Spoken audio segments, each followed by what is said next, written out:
Bonjour à tous et bienvenue sur la chaîne YouTube. On se retrouve pour la seconde semaine consécutive pour la série de la chaîne YouTube du dimanche, l'actualité en images et en tweets.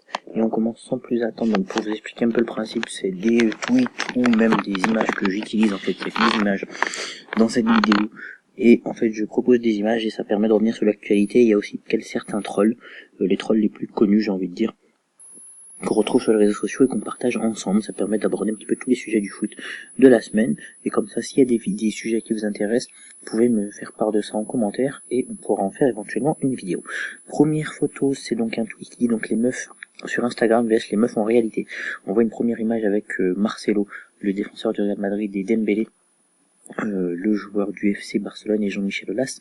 Et en fait, c'est parce qu'en dessous, Jean-Michel Aulas a présenté en début de semaine dernière, Marcelo, le défenseur qu'il a recruté, enfin qui a renouvelé en fait avec Lyon, et Dembélé, Moussa Dembélé, qui lui a rejoint Lyon jusqu'en 2023. Et donc c'est un peu, voilà quoi, sur Instagram, c'est un peu comme des filles sur Instagram qui sont très belles en photo, et en vrai c'est pas forcément les mêmes. Seconde image, c'est Strootman, le nouvel arrivé à Marseille, qui en parlant de Paganelli, il dit: il m'a parlé italien, en anglais et en français. Il a parlé dans toutes les langues. Et effectivement, donc Paganelli, pour ceux qui ne le connaissent pas, Laurent Paganelli, donc c'est un ancien joueur de foot, hein. Il a notamment eu une belle carrière à Saint-Etienne. Il a commencé très jeune, à 16 ans. Il jouait déjà en Ligue 1. Et Paganelli, donc c'est un intervieweur, l'homme de terrain de Canal+ pour les matchs du dimanche soir. Et c'est vrai qu'il est connu, bon, il fait des interviews en français qui valent ce qu'elles valent, mais voilà, au moins on le comprend. Et il aime bien interviewer les joueurs étrangers. Bon, on se souvient des interviews entre lui et Balotelli, entre lui et Zlatan. Et quand il les interviewe, il essaye de leur parler, mais avec un anglais approximatif, un espagnol à mourir de rire. Enfin, il est toujours très drôle, les joueurs le comprennent pas toujours, mais ça donne toujours de magnifiques moments de télé.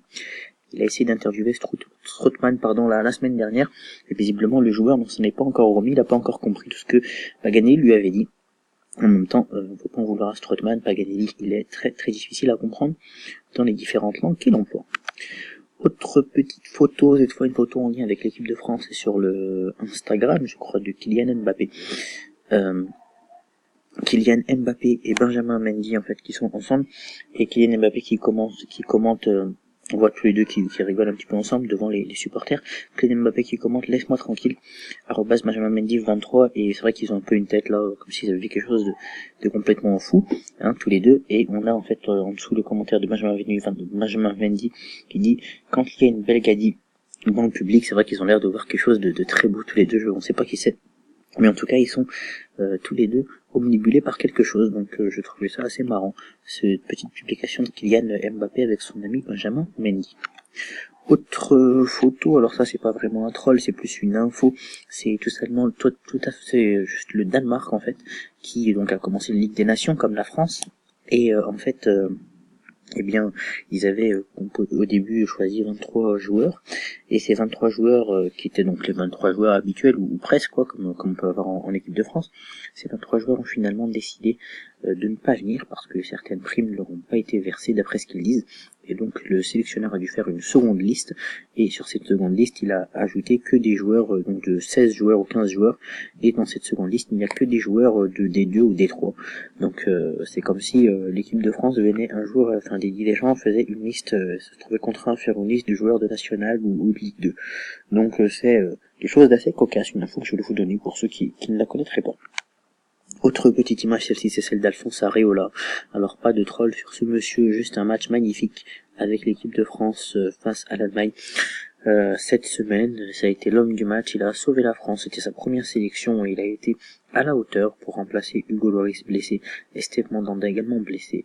Donc bravo Areola, voilà un petit big up à lui qui a fait un magnifique match. Il a fait une Coupe du Monde sans jouer et ça ne m'empêche pas de continuer à travailler. C'est souvent celui qui est un petit peu le souffre-douleur des attaquants à l'entraînement. Et bien il a prouvé face à l'Allemagne toute sa classe et tout son professionnalisme. On est revenu en arrière, désolé. Autre photo, cette fois c'est un tweet. Olivier Giroud, il a cadré une frappe ce soir lors de Allemagne-France, soit une de plus que durant toute la Coupe du Monde. progrès. Et c'est vrai, Giroud, on le sait, hein, c'était une stat qui faisait beaucoup de bruit. Giroud n'a pas cadré la moindre frappe en Coupe du Monde. Et face à l'Allemagne, il a cadré une frappe. Bon, il n'a pas marqué de but, mais il a cadré une frappe. Donc bravo Olivier Giroud d'avoir cadré cette frappe. C'est très bien, faut l'encourager. C'est un petit troll pour lui, voilà. Mais bon, c'est une réalité en même temps. On va pas se mentir. Je sais que certains disent on se moque, mais non, on dit aussi des vraies statistiques. Ça fait partie des vraies statistiques. Donc voilà. Autre photo que je trouve celle-ci très bien, et je pense que la Fédération française devait s'inspirer de ce genre de choses, parce que c'est pas des choses qu'on fait, et pourtant c'est des choses qu'on devrait faire. Et bien c'est tout simplement Wesley Sneijder le joueur des Pays-Bas, qui a annoncé en fait sa retraite internationale, et les Pays-Bas, la fédération des Pays-Bas, a juste installé un canapé ainsi qu'un petit décor et a permis à lui ainsi qu'à sa famille, on le voit avec sa femme et ses enfants, de pouvoir revoir à la télé, sur une télé en fait, les meilleurs moments de la carrière de Wesley Sneijder. Ben moi je dis bravo, la fédération des Pays-Bas qui sait rendre hommage à ces grands joueurs, et ça en France on devrait s'en inspirer. Parce que quand on regarde ce qu'on a fait pour dire au revoir de l'équipe de France à Zidane, à Henry, à Trezeguet et à plein d'autres joueurs, eh ben on n'a rien fait en fait. Et ça c'est très grave, je trouve. C'est le respect de la mémoire. D'ailleurs je pense que j'en ferai une vidéo, un de ces quatre. Le respect de la mémoire, le respect des grands joueurs, le remerciement pour le devoir accompli. Je crois que c'est quelque chose qu'on ne sait pas faire en France et ce qui je trouve très grave. Donc je vous donnerai mon avis sur ça un jour.